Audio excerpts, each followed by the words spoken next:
Ya. Beberapa tahun yang lalu saya menulis sebuah buku yang menarik, judulnya adalah Toxic Leader. Jadi pemimpin yang beracun. Jadi bukan cuma keong racun, ada juga pemimpin yang beracun.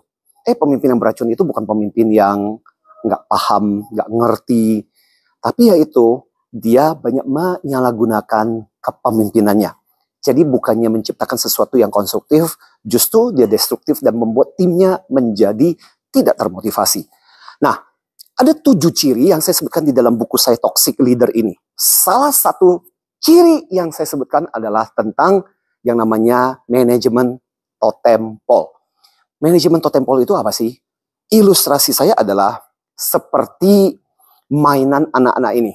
Jadi totem pole itu menggambarkan tentang patung orang Indian yang biasanya adalah orang yang disusun bertingkat-tingkat. Nah, mirip seperti kayak mainan anak kecil ini. Jadi kalau kita perhatikan mainan anak kecil ini, itu kan disusun bertingkat-tingkat sampai paling tinggi. Jadi yang enak adalah yang paling tinggi. Yang paling kasihan sebenarnya ada yang paling bawah. Dan kita seringkali menggambarkan pemimpin yang toksik itu adalah pemimpin yang berada di atas, dia merayakan kemenangannya, tapi dia tidak sadar bahwa dia bisa menjadi berada di atas.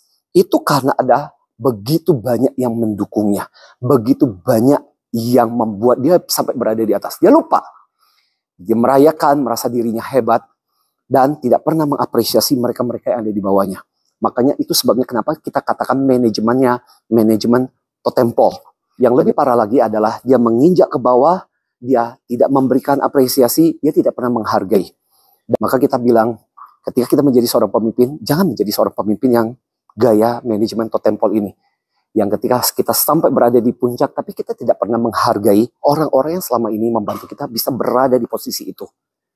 Dan tahu nggak sih, ketika seseorang menggunakan gaya kepemimpinan yang toksik, ketika dia berada di atas, suatu ketika dia akan jatuh. Dan ketika jatuh, itu kasihan banget.